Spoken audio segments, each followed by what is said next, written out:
I remember growing up as a Muslim kid. We grew up in the Middle East. We practiced, Islam. We would go pray, especially on Fridays. I remember going to the mosque on Friday. It was sort of a big deal. We practiced 5 times a day as well, and so everything that we did was pretty much centered around our beliefs. And I remember growing up in that culture, wanting a relationship with God, but knowing that this was it, that this was the religion that you go through, that Allah was the God that I served, and that Muhammad was his prophet. And the way to reaching Allah was to follow the teachings of Islam and follow the sayings of Muhammad, which are the hadiths. Growing up, I was used to Hindus, Sikhs, even Christians or Catholics. I had friends who were Hindus, close friends, and so we talked about religion, but pretty much I'd settled in my mind that since I was born and raised a Muslim, I would always remain a Muslim. I'd heard about Jesus and sort of the gospel and what he did, but I was really not interested because to me at the time Islam was not just a religion, it was sort of a nationality. That's who I was, and so it would be ridiculous for me to even consider changing my nationality, even though I did have reservations about certain teachings. The thing about Islam is that it really discourages questions. Questions and doubts are, not having enough faith, and so that was discouraged. My brother was in college, and so he would come, in summer vacation, and he started talking about Christianity. He brought a Bible home, and we started to have, several debates on it. Most of his friends were, saved and had a really personal relationship with Christ, and so he began to talk to me about it, and I was very defensive and really did not care about it. While that was going on, I was also attending a weekly meeting with my brother. They show a movie about the rapture. It really intrigued me, and they end the night with prayer. And as they close, I'm sitting in the back, and I flippantly say a prayer, which was pretty, bold, maybe ignorant, and arrogant. I pretty much said, listen, I don't know if you're really true, or I don't even believe this garbage, but if you're so true, why don't you just come down and show me? That was my prayer. Several nights after that, I was in my room, and it was about 11 or 12 o'clock at night, and I had just finished reading a novel, put the book down and stretched on my bed. And as I was stretching, all of a sudden I noticed that the room was getting just, dark, but not really physically dark. It was just getting weird and evil. And I was like, what's going on? And as I'm thinking these thoughts, something grabs me from my shoulders and drags me and pins me to my pillow.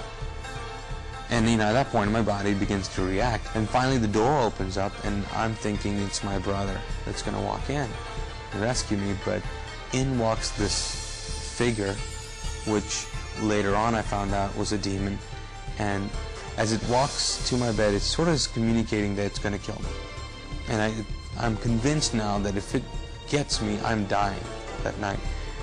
At that same moment, I think I was just going through my head about, okay, Allah is the God of Islam. Can He help? And I just knew, for some reason, this was beyond Him. And so I thought, Jesus, can He help? And so as I'm thinking these thoughts, this figure is coming towards my bed. It reaches my bed and then disappears. I can't see him anymore. Whatever was holding me down, gets released, and I'm I can move again.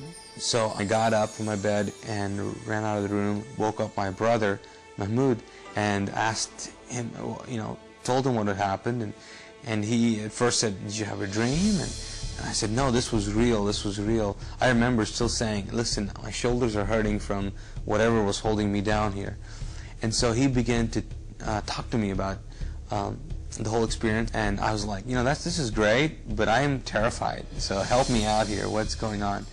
And I said, I really believe this thing is going to kill me.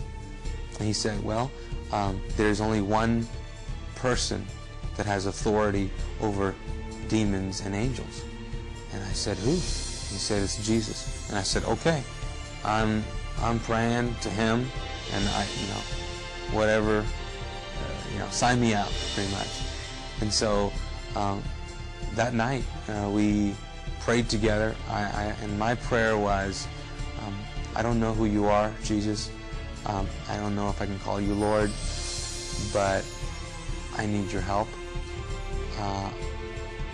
And I've heard that you're the only one who can save me from this and keep me from this. And so I'll give you my life, I'll give you everything I have. And then my brother prayed for me. And so after the prayer, felt better, but not, totally well.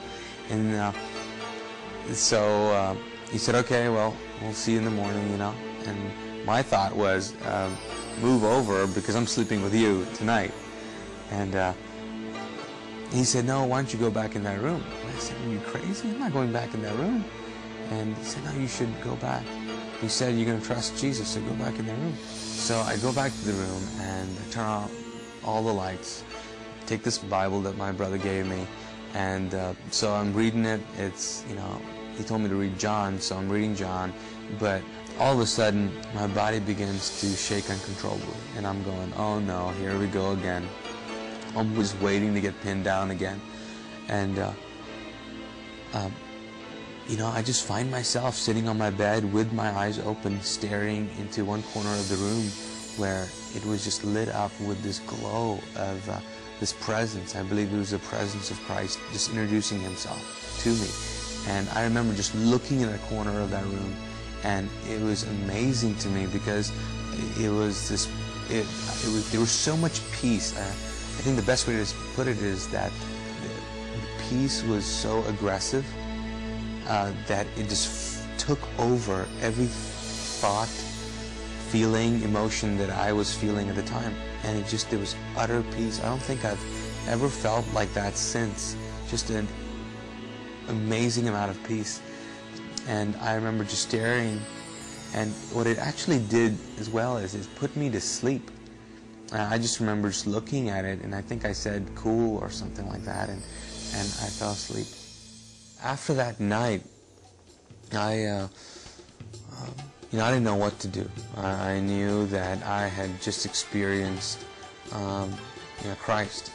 And so I remember having conversations with my brother about salvation, and saying the sort of the, going through the Romans road, or the prayer which talks about, believing and accepting and confessing that Jesus is Christ, Lord. And so we kind of did that together. And then I remember even on TV when I would watch shows and they would talk about accepting Christ, I would do it again. So I think I've prayed the salvation prayer about 10 times or so. Just wanted to make sure. But it's radically changed my life. I think my life has been different, but my thoughts have been different now too. My views on God have radically changed. In the past, God was a far-off God in Islam, not really relational. You kind of just did the deeds, and you're in hope for the best. Even now, if you ask a Muslim, if he's going to heaven, he would say he doesn't know. It all depends. And they just say, inshallah, which means, God's will, by God's grace, will happen. And but now it's very different. I know I have the assurance of faith now. Before, I thought that you had to do a certain amount of things to get closer to God. Now, I cannot get any closer to God. Now, my intimacy with God can grow, and my love for Him can grow, but as far as He's concerned, He's as close to me as He's going to get. I think that people long to be intimate and long to have people to know them and really know them.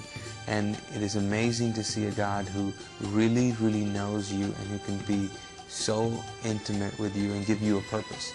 I think the biggest thing for me has been the fact that since I've met Christ, I have found what I have been created for. I have found a purpose. And I know that the purpose of life now is to get as many people to experience the love that He has.